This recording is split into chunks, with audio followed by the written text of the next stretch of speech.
सबसे पहले जय हिंद, जय श्री राम। ये भाई ने पूछा है, क्या जब मानव जब पशु मार के खाते थे तो फिर उसने उसके भगवान ने फल फ्रूट का सेवन कैसे किया। मैंने ये सारे मैं जो भी है सवाल मैं इस वीडियो में मैं ऑडियो सुनाऊंगा, ऑडियो में ही दूंगा, क्योंकि मैं मोबाइल से रिकॉर्डिंग कर रहा हूँ तो इसलिए रिकॉर्डिंग बड़ा होगा, तो इसलिए हम नहीं दिखेंगे, बाकी मेरा आवाज दिखेगा। और उसके बाद आपको सबसे पहले मैं सच में, हम जितने भी हैं सारे सारे जो है ना वो हेमोसेल्फियस से हैं, ये वास्तव में है।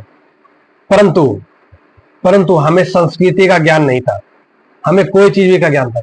आपको नहीं पता है तो आप जाइए, हमारे भारत का हिस्सा है अंडमान निकोबार। बहुत लोग को लगता है कि अंडमान निकोबार हमारा हिस्सा नहीं है, क्योंकि मैंने एक भैया से पूछा तो बोलता वो और किसी का है, पर हमारा ही है, केंद्र शासित प्रदेश पर आ जाता है।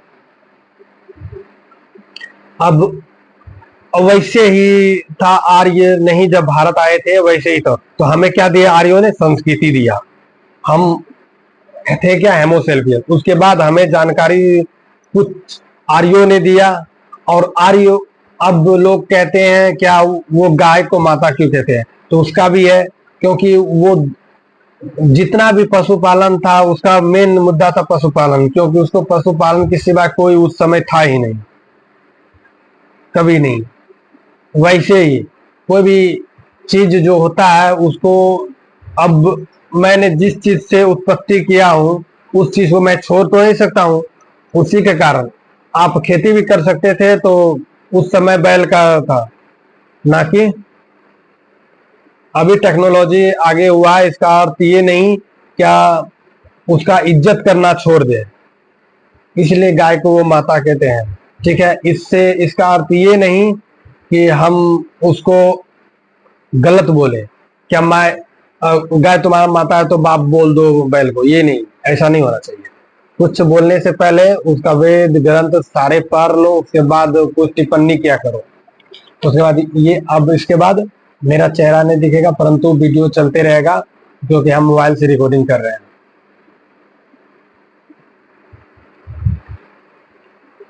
जय हिंद। अब स्टार्ट हो गया, अब सही से सुनिए। बीसी और एडी तो मैंने आपको बता दिया। उसके बाद मैंने मानव पूर्व पाषाण काल, नव पाषाण काल और मध्य पाषाण काल भी बता दिया, जो क्या इसमें लो काल वो सब का खोज हुआ था, ठीक है। उसके बाद आप देखते होंगे अंडमान निकोबार। बहुत लोग को लगता है कि अंडमान निकोबार जो है वो भारत का नहीं है, वो किसी अन्य देश का है। हालांकि आप ज्योग्राफी पढ़िएगा तो वो हमारा ही है अंडमान निकोबार, जो क्या एकदम आज भी देखेगा तो वो आदि मानव बड़ा जिंदगी जी रहा है। आप थोड़ा सा फोटो चलेगा।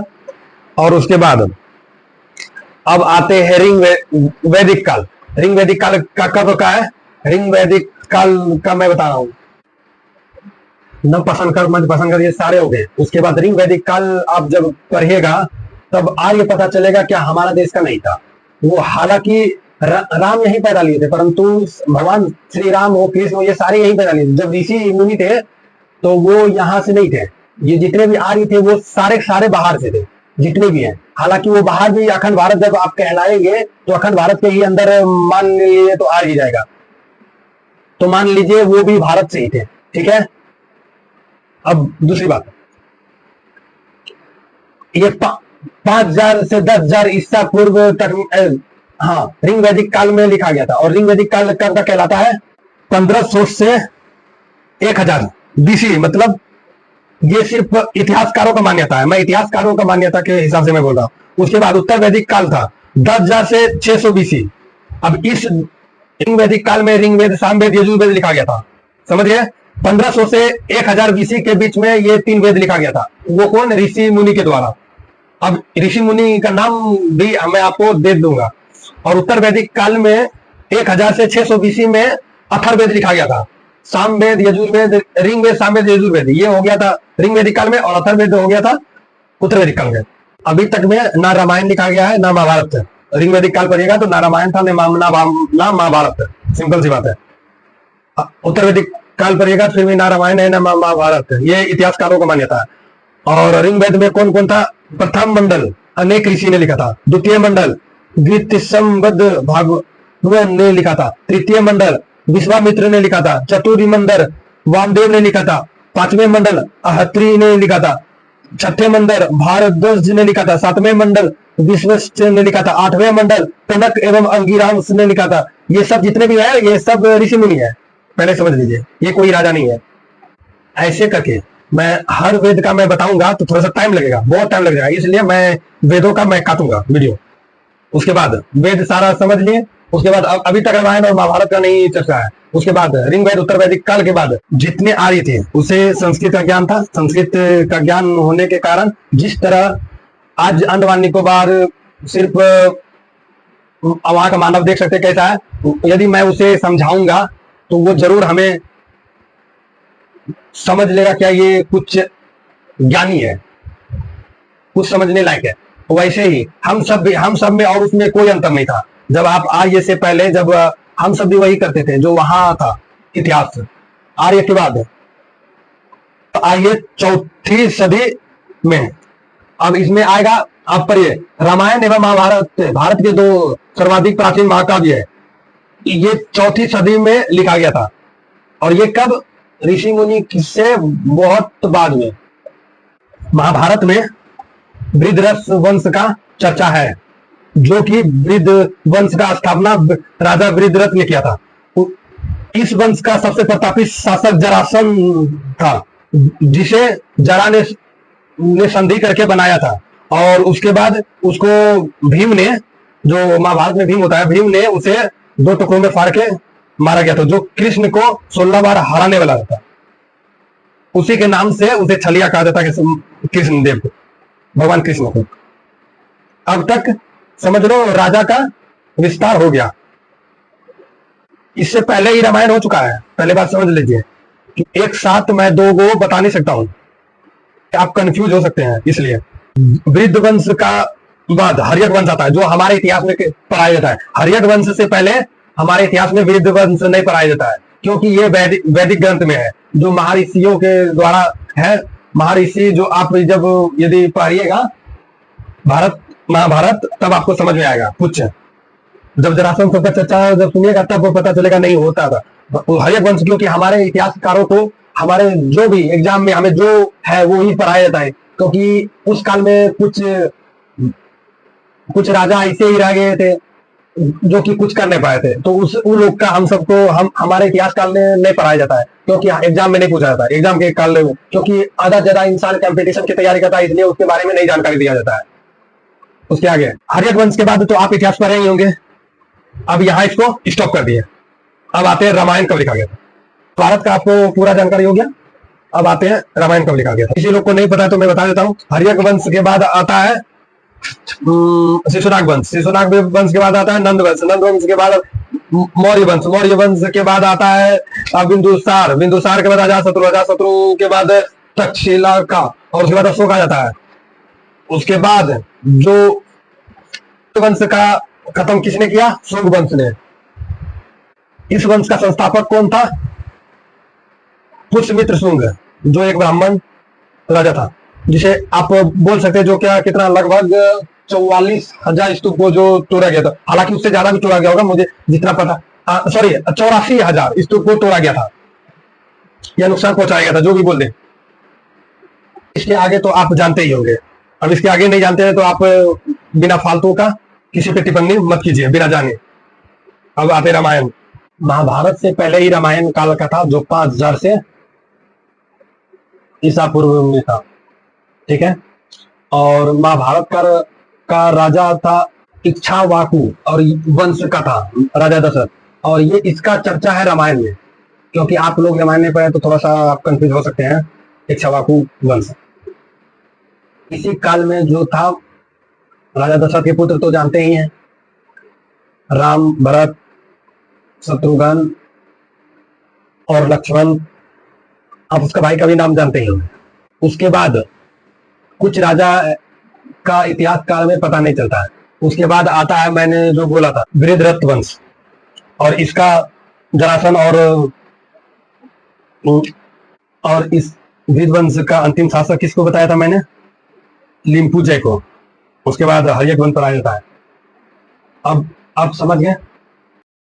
तो बहुत इसलिए नहीं मिलता है क्योंकि उसके बाद आक्रमण होना शुरू हो गया। आक्रमण हो गया। कुछ वर्ण ऋग्वेद में वर्ण व्यवस्था कर्म के आधार के कारण उसमें भेदभाव नहीं था। उस समय सब सही था। और जब उत्तर वैदिक काल में सामवेद, ऋग्वेद, सामवेद, यजुर्वेद, अथर्ववेद, अथर्ववेद, ऋग्वेद, सामवेद, यजुर्वेद, अथर्ववेद, अथर्ववेद में जो था वो वर्ण व्यवस्था जन्म के आधार पे कर दिया गया था। आप ये भी मान सकते हैं या ऋग्वेदिक काल में ही जो है रामायण का रचना, ऋग्वेदिक काल के काल में ही रामायण का रचना हो चुका था।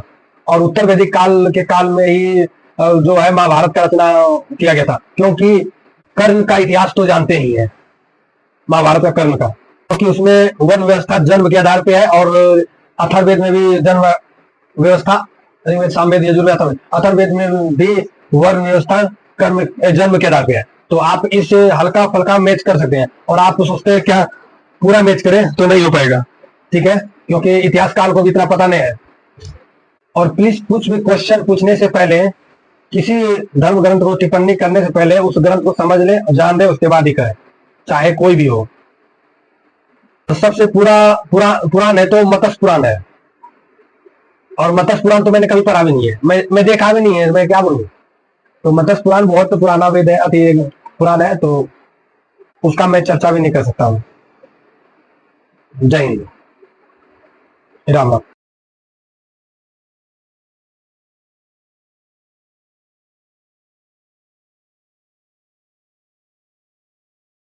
उसके बाद कुछ सारे राजा अलग होने के बाद सब प्रांतों में बट गए। प्रांतों में बटने के बाद एक दूसरे से युद्ध करने के कारण क्षत्रिय का भी जनसंख्या घट गया। क्षत्रिय का जनसंख्या जब घटा, उसके बाद आप मौर्य काल कुछ ऐसे आइएगा इतिहास काल में, तो उसके बाद फिर जैसे घटा, कुछ जो है बुद्ध से, भगवान बुद्ध, कुछ लोग बुरा मानेंगे पर ऐसा नहीं है, भगवान बुद्ध से भी पहले ये सनातन धर्म था। देवो सनातना ये भगवान बुद्ध ने दिया था, परंतु भगवान बुद्ध से भी, यदि आप ये पहले बताइए, जब आप सोचते हैं क्या इससे पहले सनातन नहीं था, तो आखिर 16वीं शताब्दी में उसका उत्पन्न क्यों हुआ, किस भाव के कारण? क्योंकि उसमें कुछ पाखंड आ गए, उसी के कारण ना। तो इसका अर्थ था, इसका अर्थ पहले था सनातन।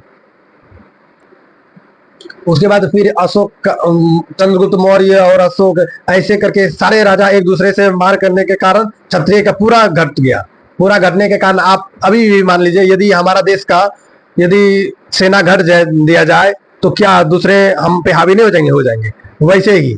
वैसे ही विदेशी जैसे आक्रमण हुए, हावी हो गए। कुछ अच्छे राजा थे जहां बहुत लोग थे, आप देख सकते हैं, बहुत रोज से जितना उससे हो पाया उसने किया। परंतु इसमें ना क्षत्रियों का गलती है ना ब्राह्मणों को गलती है। गलती है तो बस कुछ गलती है कि वो वर्ण व्यवस्था जन्म को पे कर दिया, कर्म के से हटा के जन्म पे कर दिया, इससे ज्यादा उसका कोई गलती नहीं है। उसके बाद जाति भी नहीं है, अभी तक जाति नहीं है, कोई जाति नहीं है। उसके बाद फिर आगे चल के आइएगा, ऐसे मुगल आक्रमण हो गया। पहले तो इससे पहले चंद्रगुप्त मौर्य काल में आया था ये, विश्व को जीत रहे उसे क्या कहते हैं, सिकंदर को जो हरा के दे उसे चंद्रगुप्त मौर्य कहते हैं। तो चंद्रगुप्त मौर्य काल में ये हुआ। उसके बाद फिर उससे आक्रमण होने के कारण, आक्रमण जैसे हुआ उसके बाद ये जितना भी है उसके, ये ऐसे जितना भी है वो सारे राजा, जितने भी क्षत्रिय राजा थे, कुछ हारे गए, कुछ मारे गए। हमारे अच्छे अच्छे राजा जितने सर नहीं झुकाया उसको मुगल ने मार दिए गए।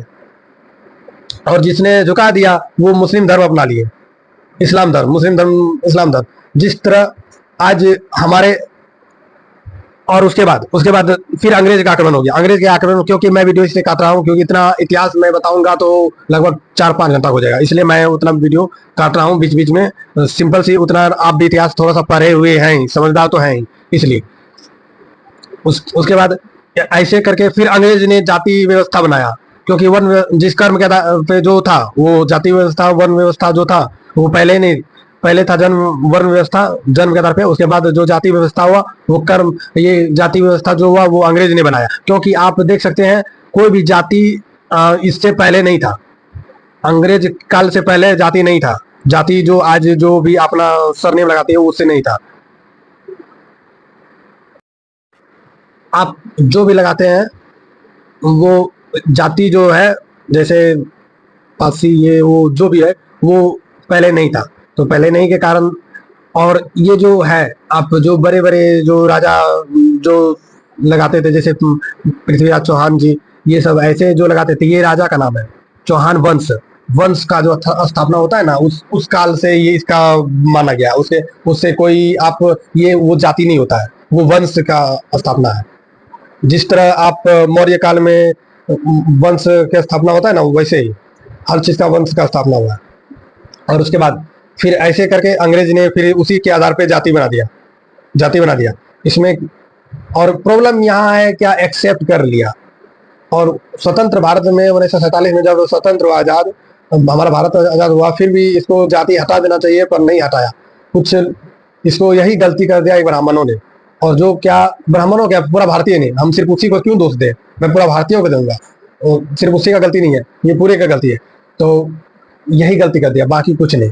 और यदि आप लोग जो भी हैं, परंतु यदि हमसे कुछ भूल हुआ है, छूटा है, ऐसे कोई गलती मैंने से नहीं है। वैसे हो सकता है हल्का हल्का मिस्टेक लफ्ज में बोले होंगे, तो उसके लिए सॉरी। और मैं जो भी इतिहास बोला हूँ 90% सत्य है।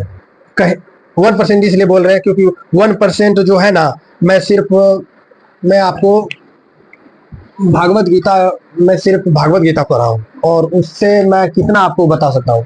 और बहुत है, मैं जितना हुआ हम उतना किए, और जनरल नॉलेज था उससे हम किए। और फिर भी आप लोग को यदि कुछ है तो कमेंट में बताइएगा। और आप इससे भी पहले यदि आप किसी भी का भी, कि सबसे पहले तो सनातन धर्म का कोई भी विरोध करने से पहले आप उसका बुक पढ़ लीजिएगा।